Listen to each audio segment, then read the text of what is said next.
Magandang umaga, gusto ko lang ibahagi ngayon. Pagkalipas ng 26 years, paano nabuo ang 1998 Philippines Cycling Team na nanalo ng Best Asian Team sa pinakamahirap na stage race sa buong Asia, ang Tour de Langkawi sa Malaysia, at ang pagkapanalo ko sa 7th stage 176 kilometers ng 3rd place.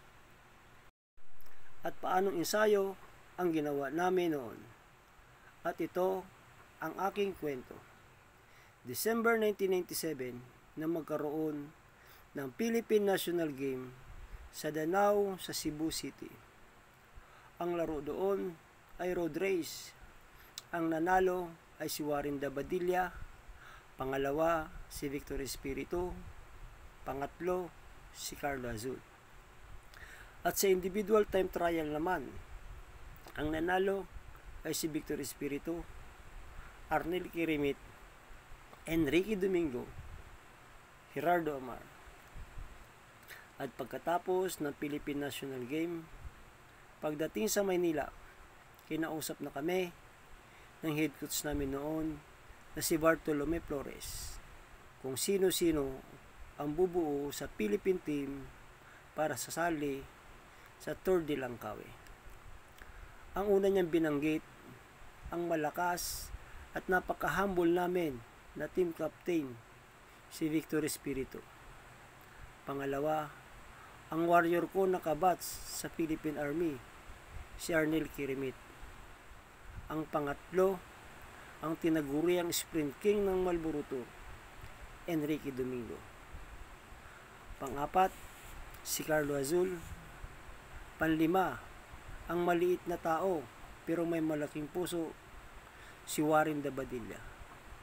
Ang pang-anim, ang pinakakuya, mentor namin na nanalo ng longest stage sa 1997 Marlboro Tour International, Lawag Tugataran, si Gerardo Jerry Amar.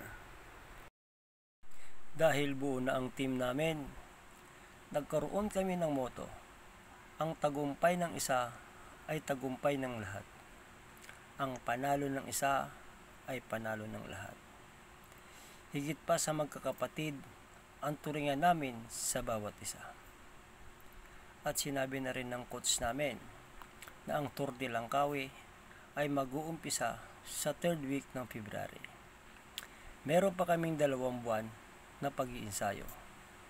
Pero dahil magpapasko at magbabagong taon, sinabi ng coach namin na kailangan kasama namin sa Pasko at bagong taon ang mga mahal namin sa buhay. Kaya binigyan niya kami ng 2 linggong pag-iinsayo na individual. Kanya-kanya kaming ensayo. Hanggang sa nagkahiwa-hiwalay kami, wala kami naging balita kung ano naging ensayo ng bawat isa. Dahil ng mga panahon na yon ay wala pa namang cellphone. At ang ginawa ko sa loob ng 2 linggo na ibinigay sa amin na individual training, hindi ako sumakay ng bisikleta. Nag-focus ako sa strength conditioning o sa pagbubuhat. Hindi ako nagbubuhat para magpalaki ng katawan.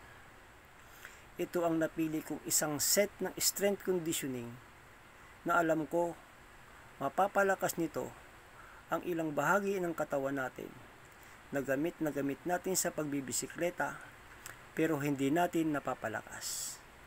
Katulad na lang ng lower back natin, yung ilalim bahagi ng likuran natin, yung hamstring natin, yung mga muscle sa likod ng hita natin, yung calf, mga muscle sa binti natin, at ang mga braso natin. Ginawa ko ito para pag nag-umpisa na kami ng training sa bisikleta, nakahanda na ang katawan ko.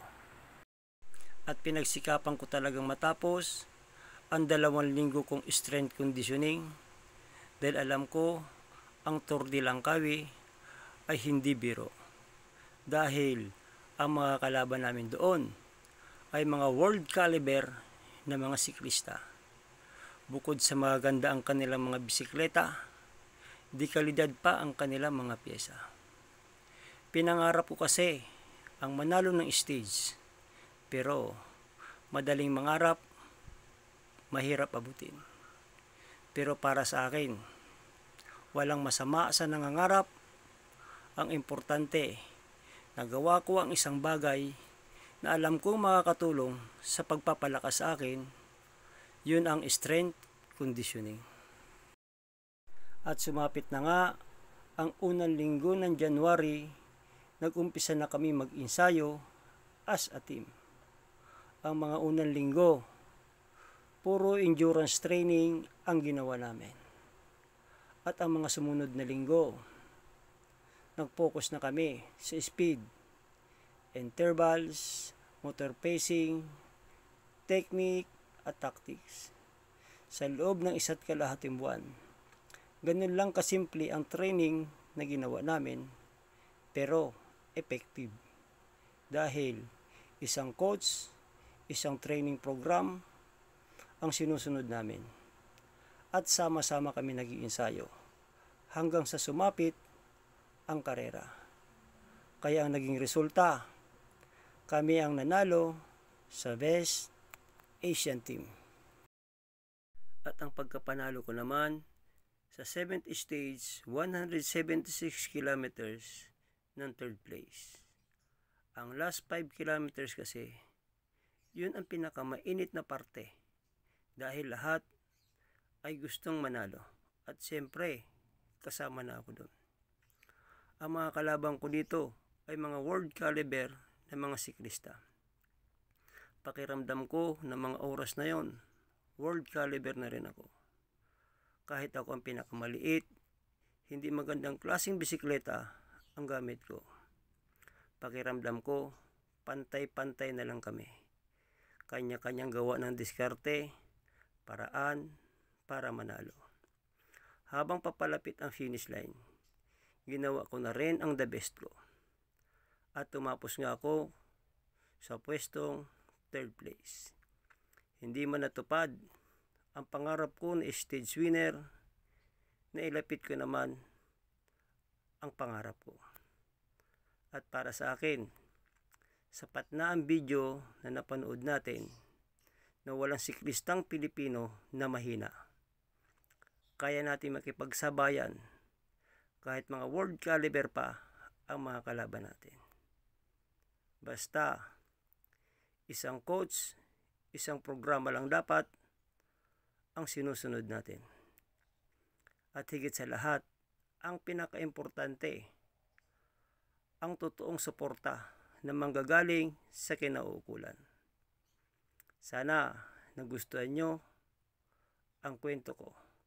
Ang 26 years old ng record namin, ang 1998 Tour de Langkawi sa Malaysia. Maraming salamat at hanggang sa muli.